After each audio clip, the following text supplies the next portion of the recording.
すごいキャブコンが発売されました。まだどこにも出ていない情報もゲットしましたのでお伝えしますね。トヨタカムロードベース 800Ah という超大容量リチウムバッテリーが標準搭載930万円という低価格です。納車まで2ヶ月という驚異的なスピードです。カムロードは日本のキャンピングカーで一番人気のベース車、そして 800Ah という超大容量、ピンとこないかもしれません。最近よくあるポータブルバッテリー 1000Wh ですね。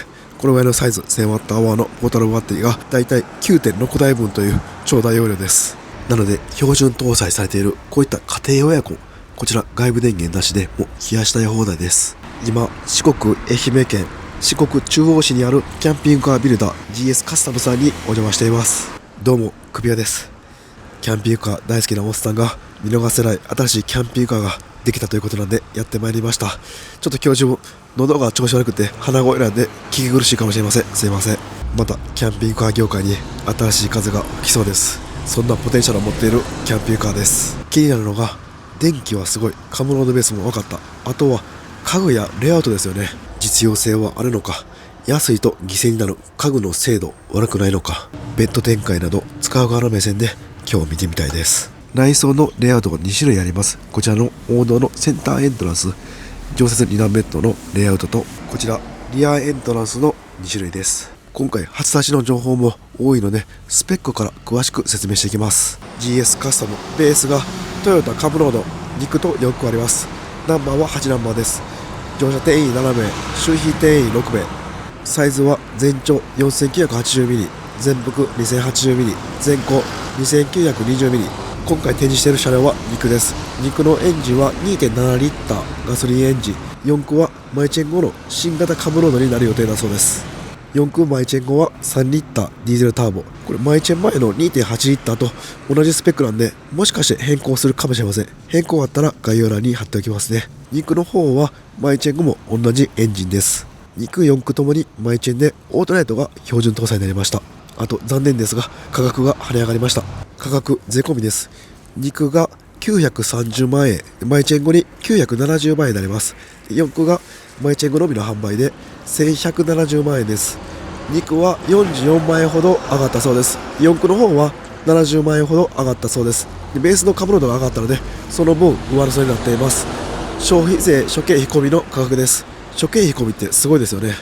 モデル名がここに AI って書いています。 AI がこのリアエントランスモデルになります。でこっち側が F って書いています。こちらは AIF というモデルでセンターエントランスになっています。それでは外装から詳しく紹介していきたいんですけど、もし先にも内装を見たいという方がいましたら、この動画の概要欄にチャプターありますんで、そこに内装に飛べるようにしています。もしくは動画のシークバーですね、そこに分かるようになってますんで、そこから見てください。フロントはこの AI も AIF も一緒になります。バンクはもうキャンピングカーの王道という感じの形ですね。でステッカーもそんなに多くないんでスタイリッシュな雰囲気があります。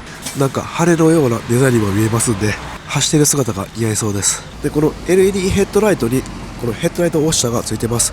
これ雪とかついた時溶かしてくれるやつなんですけど、こちらはもうカムロードのオプションなんですが、一番オプションが入った状態で注文しているそうなんで、これ込みの値段です。次サイドなんですけど、一番目立つのがこの窓ですよね。スモークガラスになっています。これ今日は昼曇りなんですけど、中はあんまり見えてません。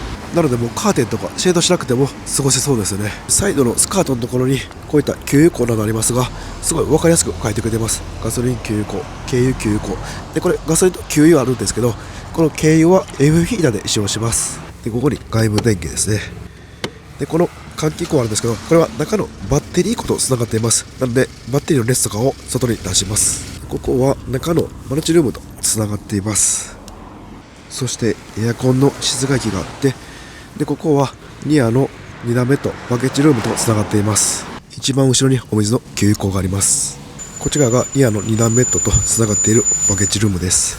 この下は車の端から端までありますので、かなりの長尺物キャンプ用品などが入れることができます。で反対側のその下ですね、ここにも収納があります。結構ね広いんで、ゴミ袋だったら5、6個置けそうです。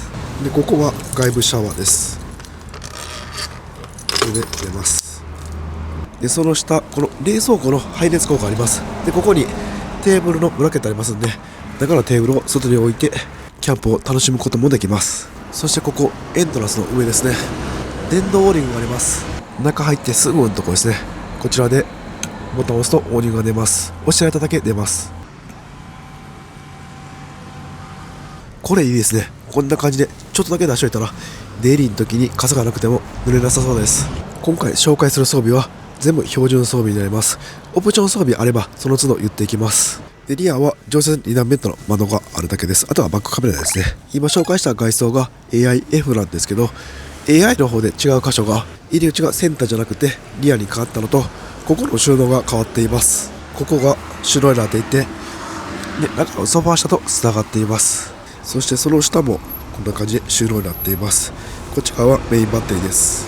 ここもね結構広い収納になっています。ゴミ袋7個ぐらい入りそうです。そして屋根には 400W のソーラーパネルが両方とも取り付けてあります。足回りも両方とも肉なんで同じです。リアはダブルタイヤの標準幅です。で4駆になるとワイドトレッドになります。このタイヤとタイヤの幅ですね。これが広くなります。なのでコーナリング時は安定しますが、私ですね、トラックの同じところあるところはワイドトレッドの場合はよく流れたりします。このバックカメラモニターですね。こちら常時映るんですけど、これが標準で装備ということです。ここに純正のカムロードのミラーモニターがあります。これもバック映ります。でダービードラレコ ETC はオプションということです。で個人的にすごくいいなと思ったのがここなんですけど、これ補助席を乗車デイ取ってます。なんで3人親子で並んで座ることもできます。ここ乗車デイ取ってない車も多いんで、自分的にはポイント高いです。ちなみに外装なんですけど、こんな感じでツートンカラーもできるようです。じゃあこのセンターエントランスの AIF から内装じっくり見ていきますね。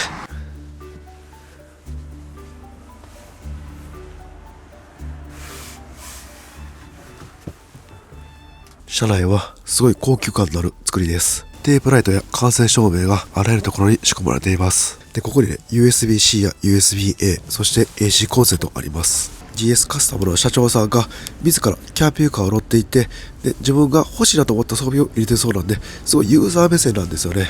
それすごくいいですよね。でこのダイレクトのテーブル結構大きくて、長さが94センチで、ここの幅ですね、一番広いところで56.5センチあります。でこのソファーの生地などは新規で注文する方は色選べるそうです。防水仕様のレザーで肌触りもいい生地です。でこのテーブルを外すときなんですけど、ちょっとこれびっくりしました。普通ここにブラケットあって、でロック解除して取ると思うんですけど、これラットですね。このまま上げていくとこれで解除されるんですよね。で取れます。でこのままつけると、で下ろすとこれでロックされます。これすごくないですか？普通キャンピングカーでこうガッチャンガッチャンして、で取ってでまたつけてガッチャンガッチャンするんですけど、これはかなり楽です。煩わしいダイレクトのベッド展開もこれならやろうって気しますね。でソファー下こちら側は収納になっています。こんな感じです。で上からも開けれます。こっち側はエアヒーターが入ってるんで収納としては使えません。でセカンドシート下はバッテリー関係が埋まっているんで収納としては使えません。でここの1個余ってるマット、ここに挿入すればこんな感じでテーブルを複数人で囲むことができます。で先ほど外から見たら黒かったスモークのこの窓なんですけど、中から見るとすごいちょうどいいですね。なんかギラギラしなくて景色も見やすいです。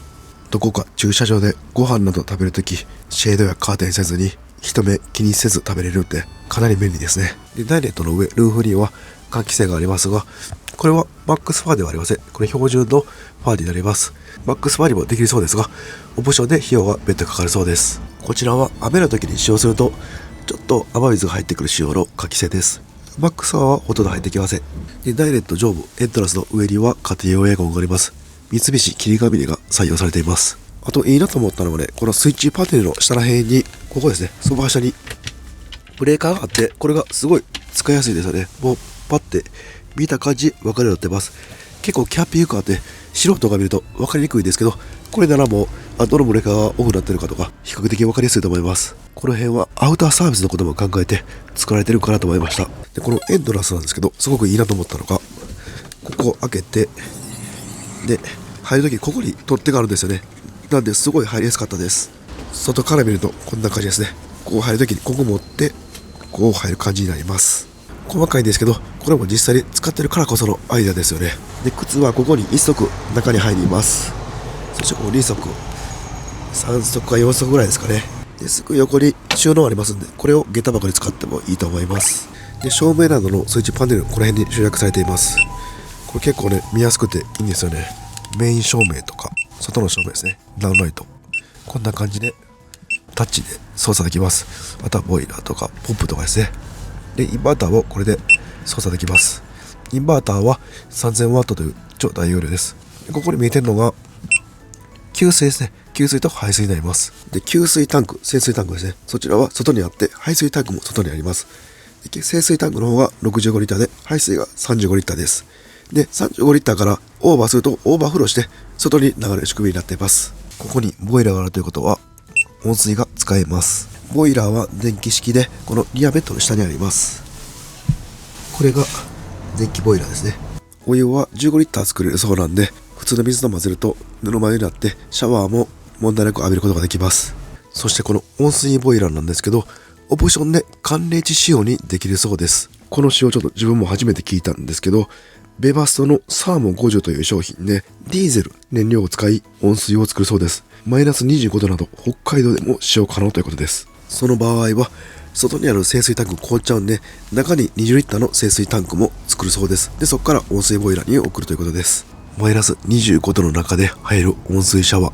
なかなかロマンありますね。で、ここのタッチパネルの上にメインスイッチあります。これを消すと照明が全部切れますが、冷蔵庫だけつけっぱなしできるようです。これいいですよね。なんかパッと出るときにもう全部消して、卵黄とか冷蔵庫入れたままで出発できます。で、タッチパネルの横は先ほど使ったサイドオーニングの電動スイッチです。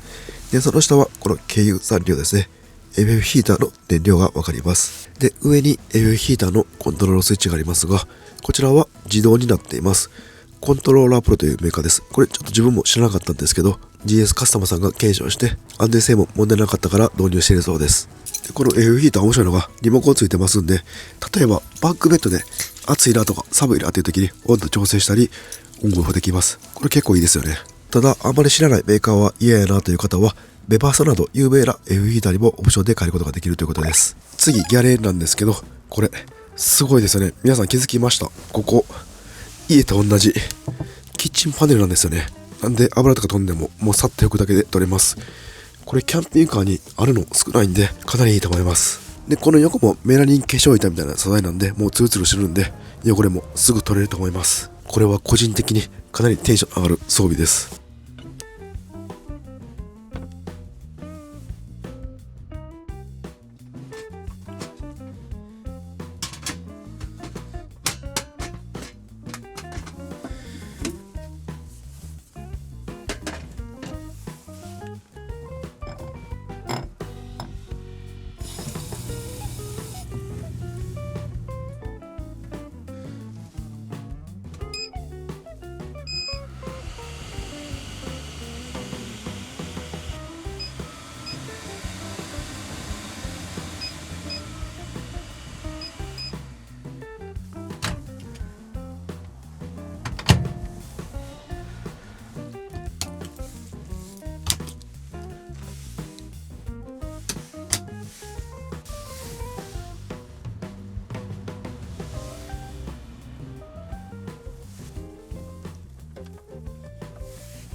はい、あれから声が出なくなって体調不良になって2日間寝込みました。で、体力戻りましたんで、また撮影再開していきます。それでは1日触ってみて感じたデメリットメリットをお伝えします。まずはデメリットからいきます。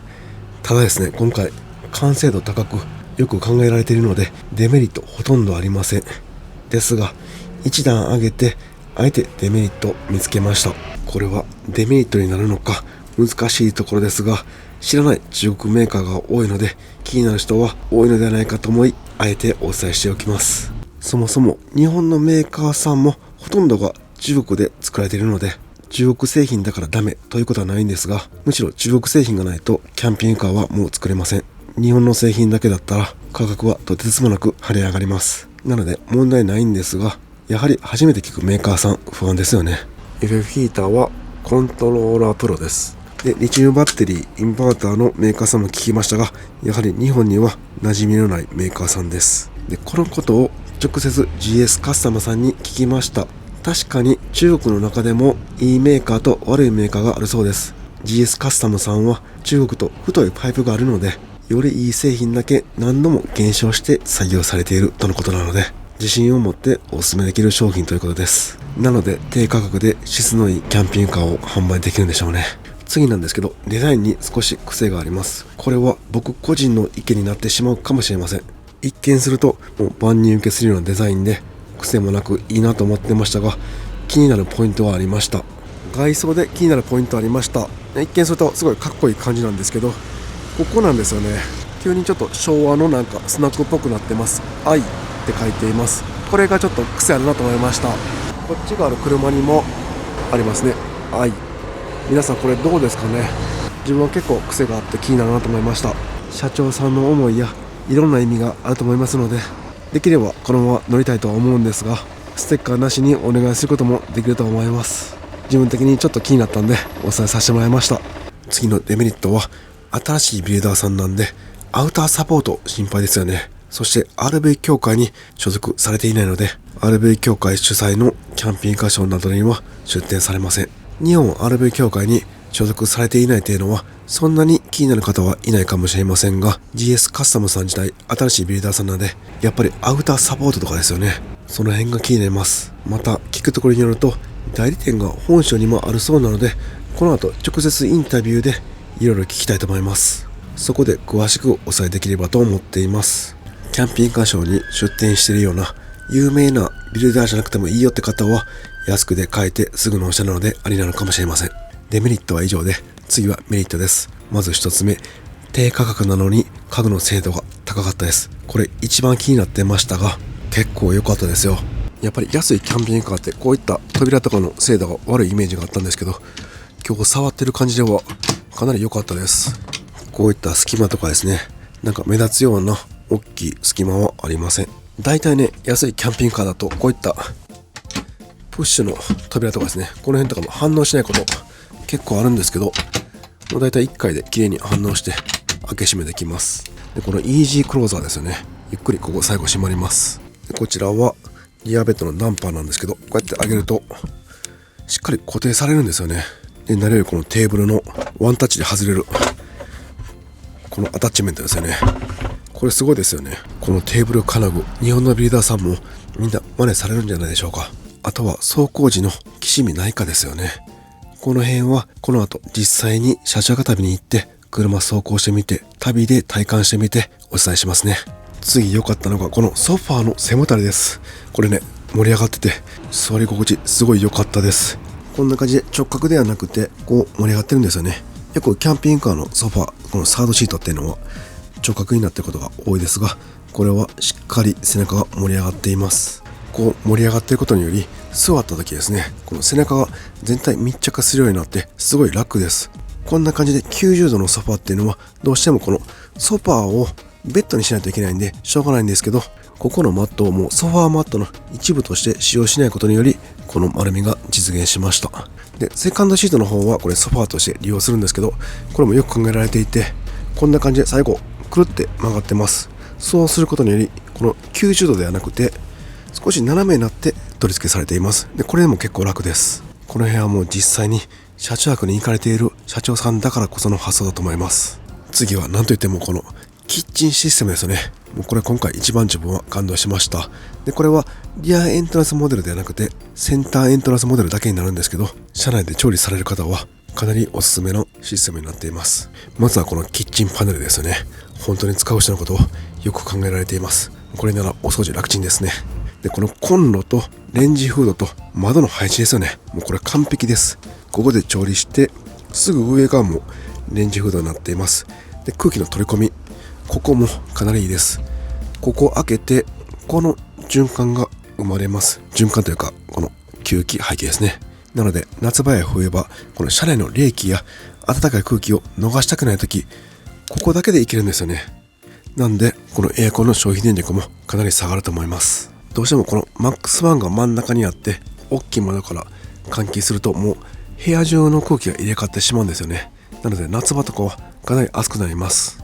このシステムなら夏場車内をエアコンで冷やしつつ、でここだけで空気を入れ替えることができます。このシステムなら車内で焼肉しても多分匂い残りにくいと思います。あと掃除も簡単ですしね。ただ一点ですね、このレンジフードが結構うるさいんで、ここだけが少し残念かなと思いました。最後にもう一回つけておきますね。3段階あります。1、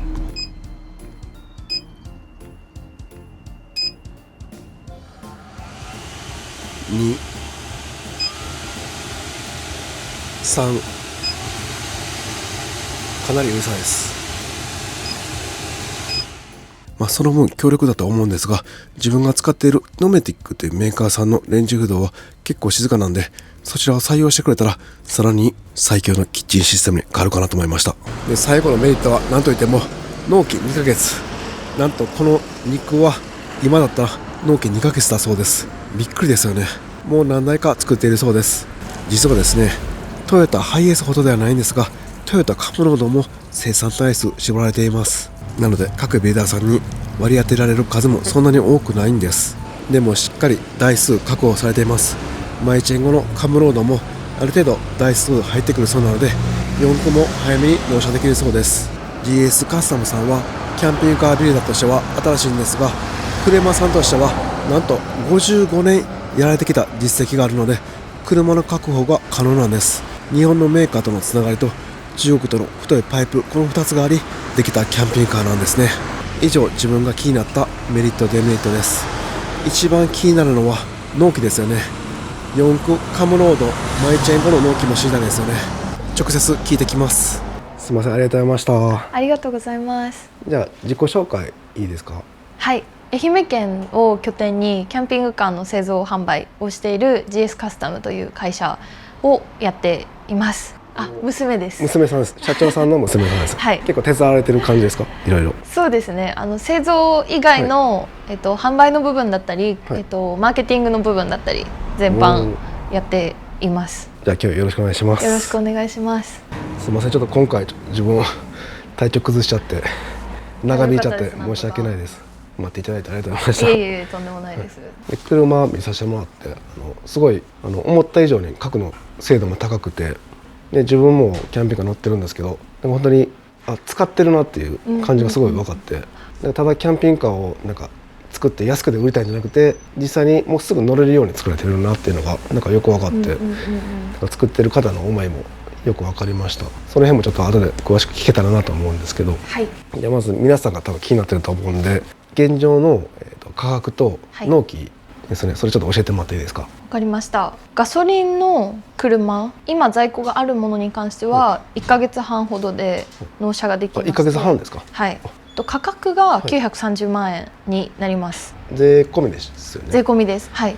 総額930万です。それもすごいですね。実際で言ったら900万ぐらいということですもんね。そうですね。新しい車に関しては順次予約いただいたお客様に納車をしていくので、一番早いお客様で6月に納車ができるようになります。新しい車ってカムロードのマイチェン号のそうです。やつですね。それ価格はいくらですか？でそちらは、ガソリン車が970万円、970万円、でディーゼル車が1170万円になります。はい。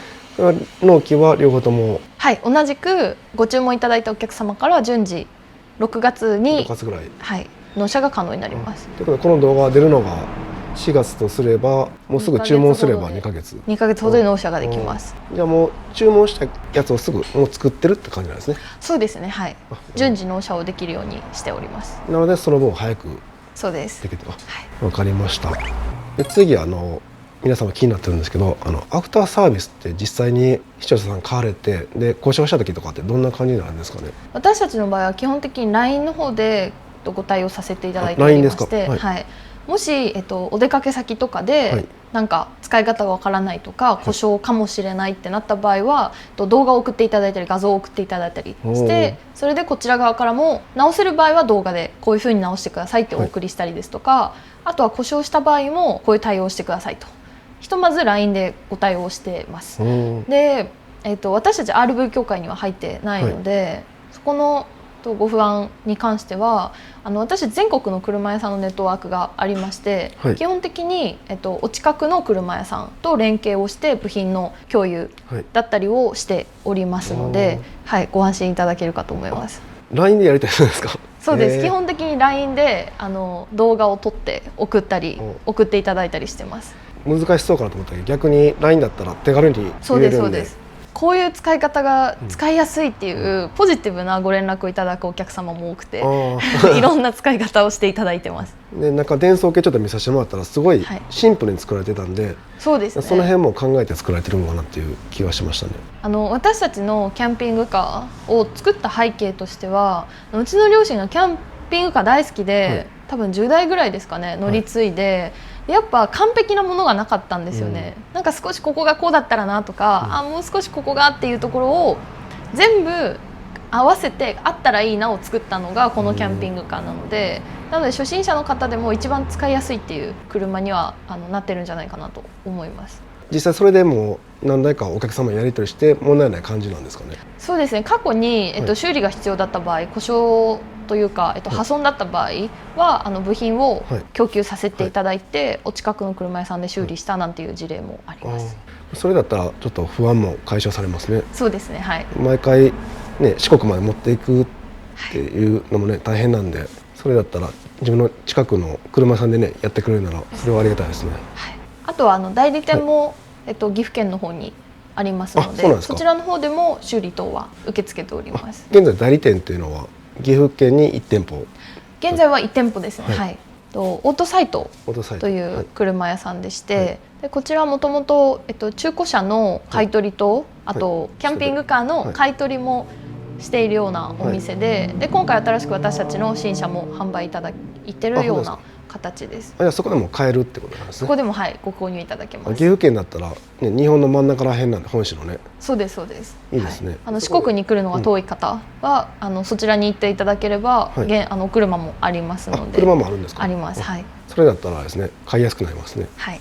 で今後増やしていく感じもあるんですよね。そうですね。全国のお客さんがアクセスしやすいような代理店様は募集していこうかなとは思ってます。わかりました。じゃあこの動画見てやりたいって言ったら、はい、ぜひはい。あとアフターサービスの件なんですけど、やっぱりキャンピングカーが好きなお客様って、いろんなところにお出かけ行かれたり、いろんな工夫を車内でしたりすると思うんですね。なのでそういったオーナー様の横のつながりなんかも、今後強化できたらいいなと思ってまして。いいですね。はい。なので日程はまだ未定なんですが、ちょっと近いうちにイベントみたいな形でオーナーさんが集まれるような場だったり、いいですね、なんかそういうオンラインでオーナーさん同士が共有できる、こんな使い方をしたよとか、なんかこんな悩みがあるよとかっていうのをコミュニティみたいな感じでできたらいいなと思ってます。このキャンピングカーユーザー同士のつながりってキャンピングカーって多いじゃないですか。でこうやって新しいビルダーさんの時っていうのは入りやすい雰囲気もあるんで、その辺でもそういうのが好きな方はおすすめかなと思いますね。もうすでに有名なビルダーさんでなんかもう組織が成り立ってるそのオフ会だったら後から入りにくいっていうのがあるんですけど、この GS カスタムさんだったら今からみんな作っていくんだったら、結構中心メンバーになれるとかね、そんなんもいいかなと思います。で GS カスタムブームが起こるように、ね、頑張っていただいて。そうですね。で最後にちょっと聞きたいのが家具の精度が失礼なんですけど価格の割にすごい良かったなっていうのがあって、ありがとうございます。あれっていうのは中国で作られてるその職人さんの腕が高いからなんですかね。そうですね。私たちの場合はシェルを中国の工場で組み立て後、日本に運んでくるんですけど、家具とかは全部日本で組み立てをしてまして、日本なんですか。で素材の選定とか、あとデザインとか機能性っていったところは、日本のメンバーが全部選定してますので、そこは中国製品というイメージは変わるんじゃないかなと思います。家具の最終のソファーの生地とか、そんなのが国内で選定からやってますね。その工場っていうのはこの辺にあるんですか。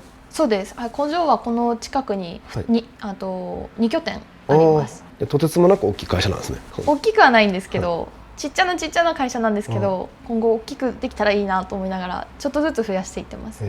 もう地元でずっとねやられてきたから、地元の車さんでの信頼度もね高いと思うんで。そうですね。やっぱり地元でやっていきたいなっていうのはあります。職人さんとかもずっともう長く働かれてる方が多いですもんね。そしたらね。そうですね。はい。職人さんは日本のメーカーさんだったりとかでお仕事をされた経験がある方ばかりなので、そこのクオリティはすごく高いと思います。じゃあ腕のいい方が多いですか。でもう一つ最後ちょっと気になってるのが読み方。自分ちょっと AI と AIF チャット GP とかの AI みたいな感じで読んじゃったんですけど、それってそうですよね。はい。合ってましたかね。このご時世なので、AI と自然と呼んじゃうと思うんですけど、実はあれ愛媛の頭文字から取ってて、愛という名前です。AI じゃなくて愛だったんですね。はい。すみません、今のご時世に紛らわしいんですが、すみません。はい。愛というふうに呼んでいただけると嬉しいです。なんか社長さんと話しても全然訂正されなかったんで、合ってるんかなと思ったんですけど、やっぱなんかステッカー見た時に愛があったんで、あれこれもしかして AI じゃないんかなとか思って、いや愛だったんですね。失礼しました。正しくは愛がリアエントランスモデルで、IF がセンターエントランスモデルって感じですね。わかりました。また訂正しておきます。はい。ありがとうございました。ありがとうございました。実際に家族で乗って使えてるからこそできたキャンピングカーなんですね。今聞くところによると、なんとですね、4駆のディーゼルマイチェンゴのカムロードはこの GS カスタムさんに入ってくるのが一番最初らしいです。なのでこの動画出してすぐに予約された方はマイチェンゴのカムロード4駆最初の納車になるそうです。それではご視聴ありがとうございました。